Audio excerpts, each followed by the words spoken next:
Olá, assombrados! Eu sou Ana Paula e vou contar vários relatos para vocês.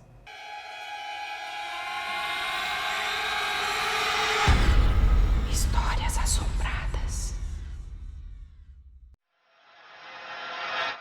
O dia em que eu liguei para a casa da minha avó e eu mesma atendi.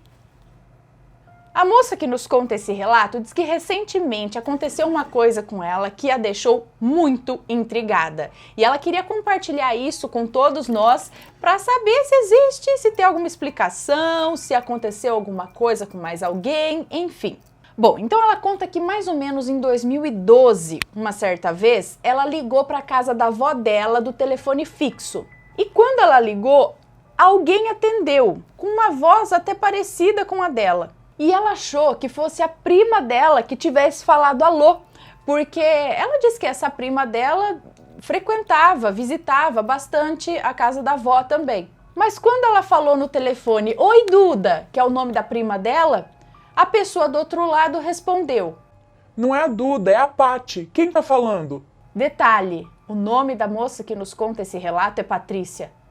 Daí ela disse que ficou muda e o telefone e a ligação caiu. Ela conta que achou estranho, mas como ela era criança, ela não ligou muito para isso. Isso em 2012, ela ainda era criança.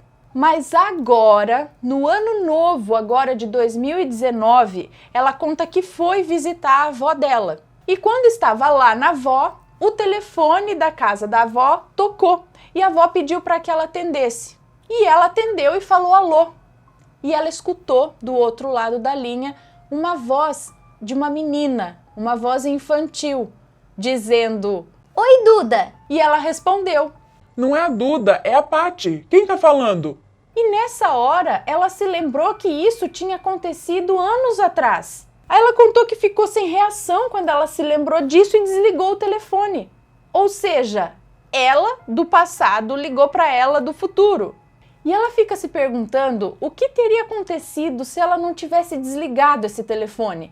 Ela diz que poderia ter conversado com a única pessoa no mundo que a entenderia, ela mesma. Mas ela acha que até foi melhor assim. Vai que ela, sei lá, poderia causar algum efeito borboleta, alguma coisa do tipo, né? Os guardas noturnos. A moça que nos conta esse relato diz que quem contou isso para ela foi o avô dela, que isso aconteceu com ele. Hoje ele já é falecido. Ela diz que sempre que faltava energia em casa, a avó e o vô ficavam contando coisas para ela, coisas que aconteceram com eles quando eles eram jovens. E essa é uma das histórias que ele contou a ela, quando ela era criança ainda, mas diz que ela se arrepia até hoje com essa história. Ela conta que os avós moravam numa cidade rural, interior de São Paulo. E a casa deles era bem afastada. Até segundo a avó dele, a casa deles foi a primeira ali da região. E o avô dela bebia bastante naquela época e sempre chegava bêbado em casa. E em uma certa noite ele estava no bar e já estava muito bêbado. E o pessoal lá do bar falou que era melhor ele ir embora para casa, que já estava ficando tarde e ele já estava muito bêbado. E ele foi. E no caminho ele contou que encontrou 2 guardas que se ofereceram para acompanhá-lo até em casa, de tão bêbado que ele estava.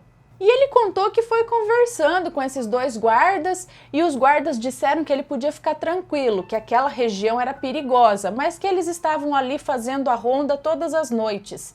Conversaram também sobre a família e o avô dela descobriu que esses guardas eram pai e filho que trabalhavam juntos. Então eles deixaram o avô dela em casa, em segurança, e disseram que eles estavam sempre por lá fazendo a ronda. E o avô dela entrou em casa e ainda contou para a esposa dele, a avó da moça que nos conta esse relato, o que tinha acontecido, que os guardas o acompanharam. Beleza. No outro dia, voltando do trabalho, ele passou novamente no bar. E a galera lá do bar perguntou se ele tinha chegado bem em casa ontem à noite, né? Na noite passada.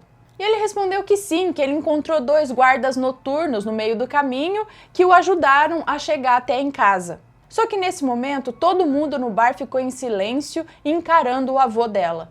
E o dono do bar olhou para ele e disse: "Rapaz, você subiu sozinho. Daqui a gente viu você cambaleando a subida toda." E o avô dela disse que não, que os guardas acompanharam ele.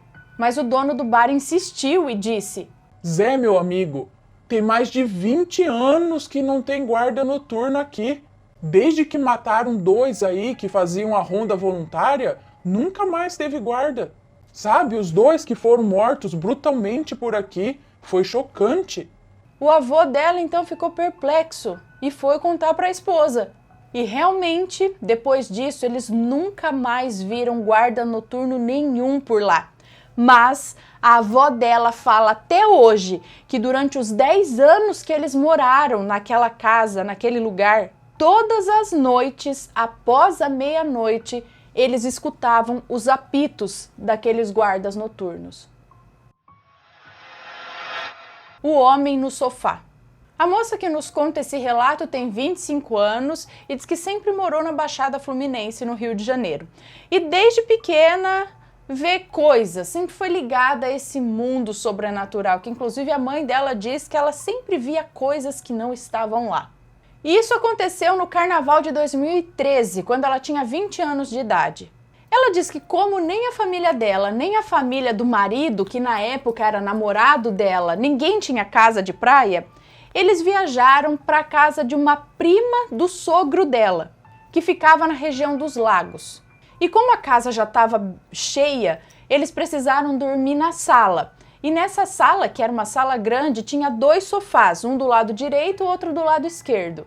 Então eles se ajeitaram para dormir e ela deitou do lado do sofá que ficava do lado direito da sala, que dava acesso à cozinha, e o namorado dela ao lado dela.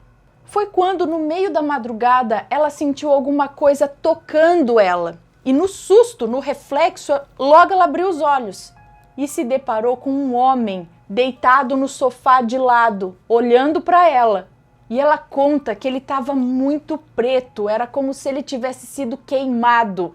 E ele tinha os olhos brancos, só com uma bolinha preta, sabe? Como se os olhos fossem brancos, que nem aquelas lentes de contato brancas que deixa só a pupila preta, assim, aqui no meio.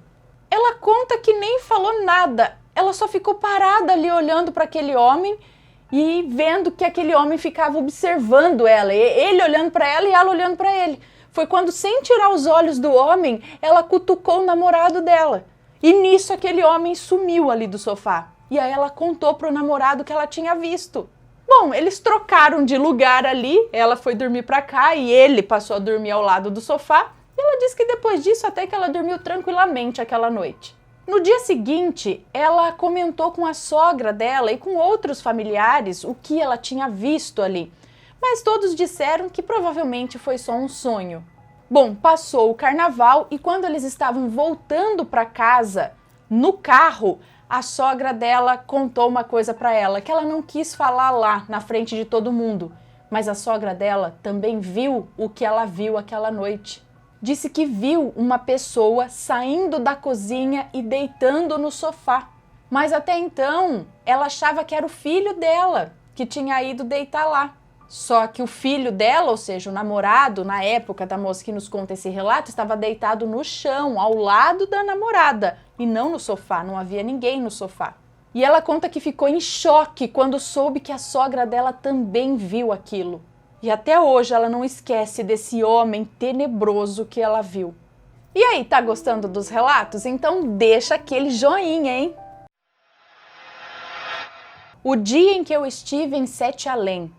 A moça que nos conta esse relato diz que está aqui para compartilhar algo que aconteceu com ela e que a intriga muito. E é uma coisa assim que aconteceu e que vai marcar a vida dela para sempre. E ela diz que não está pedindo para ninguém acreditar nela, mas que ela sentiu que ela precisa compartilhar isso com os outros. Ela tem 20 anos e sempre foi apaixonada por contos de terror, enfim, essas coisas. E passa um tempão na internet lendo histórias tanto reais quanto ficção. Então ela conta que há algum tempo atrás ela estava em casa fazendo as coisas do cotidiano dela, fez ali suas tarefas, tudo, se preparou para dormir. E quando estava quase pegando no sono, ela conta que se viu num lugar muito escuro. Era feio e sem vida. Era como se fosse um mundo igual ao nosso, bem parecido com o nosso, mas sem cor, sem alegria, sem vida, sem nada. Era praticamente um vazio. E ela se sentia ali com frio e com medo, porque afinal das contas ela não sabia nem como ela foi parar lá. E nem sabia que lugar era aquele. Ela estava numa espécie de cidade fantasma. Era uma cidade suja e tinha umas pessoas esquisitas por lá que só de olhar para essas pessoas já arrepiava a espinha. Ela conta que eram pessoas como nós, mas eram sujas, maltrapilhas e no lugar dos olhos tinham buracos negros, eram olhos negros ou buracos vazios, escuro. E ela conta que andou por horas nesse lugar. E por onde ela passava, as pessoas olhavam para ela de um jeito, como se ela fosse um bicho, ou alguém malvado, sei lá, que ia fazer alguma coisa contra os filhos deles, alguma coisa do tipo. E depois de muito andar, ela avistou ali uma senhora de bastante idade já e perguntou para ela onde ela estava. E a senhora respondeu: Ora, você está em Sete Além. Você não é daqui, né? Na mesma hora, ela conta que gelou. E diz que até agora, a hora que ela lembra disso, ainda dá um frio na espinha. E ela perguntou para essa senhora como ela fazia para sair de lá, porque ela estava com muito frio e com medo e perdida. E aí a senhora respondeu para ela que entrar lá era fácil, o difícil era sair. Ela conta que ficou desesperada e começou a se bater, se beliscar para ter certeza que aquilo era um sonho, um pesadelo e acordar o mais rápido possível daquele inferno. E ela começou a correr sem rumo, até que ela esbarrou numa criança. Parecia ter mais ou menos uns 7 anos de idade. E como ela citou acima, essa criança parecia também não ter olhos. Era tudo escuro. E ela também era muito pálida e gelada. Parecia uma mendiga. E aí essa criança não disse nada, apenas puxou ela pela mão e a jogou dentro de um buraco escuro e sujo. E quando ela entrou nesse buraco, ela percebeu que ela estava de volta na cama dela, no quarto dela, desesperada, muito assustada. E ela conta que o susto foi tanto que até hoje ela está com medo de dormir e acabar indo de novo para esse lugar tenebroso. Olha, ela diz que não sabe se isso foi um sonho, se isso foi um pesadelo, mas ela acredita que nessa noite ela foi para Sete Além. E ela diz que pesquisou muito sobre o assunto e viu que não está sozinha, que existem muitas histórias parecidas com a dela. Várias pessoas passaram pela mesma coisa, talvez uma experiência um pouco diferente, mas todas tiveram o mesmo destino, Sete Além. Antes de continuar, olha só esta camiseta Zumbis. Camiseta muito bonita, à venda lá na Loja Assombrada. Brilha no escuro esse zumbizão aqui, ó, muito bonita. Dá uma fuçadinha lá na loja, o link tá aqui na descrição. Tem essa camiseta e muitas outras. Gostaram dos relatos? Então deixa um joinha, se inscreve no canal, segue a gente nas redes sociais e compartilha esse vídeo com seus amigos. Um beijo pra vocês e até o próximo relato. Tchau!